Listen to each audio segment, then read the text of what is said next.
మారణాయుధాలతో వచ్చి బెదిరించిన దొంగలను ఈ తల్లి కూతుళ్లు ధైర్యంగా ఎదిరించారు. హైదరాబాద్లోని రసూల్పురా జైన్ కాలనీలో జరిగిన ఈ ఘటన మొత్తం సీసీటీవీలో రికార్డయింది.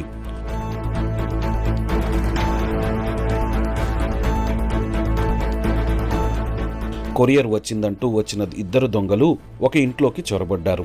వీరు తమను గుర్తుపట్టకుండా ఒకరు హెల్మెట్ వేసుకోగా ఇంకొకరు మాస్క్ పెట్టుకున్నారు.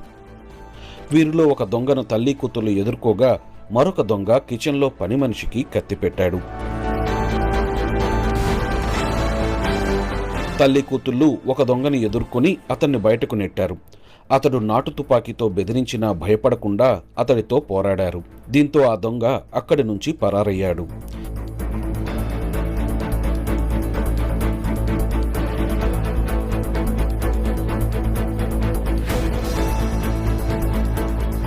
ఇద్దరూ బయటికెళ్లి మరికొందరిని తీసుకురావడంతో కిచెన్లో ఉన్న రెండో దొంగ కూడా వారిని కత్తితో బెదిరిస్తూ పారిపోయాడు.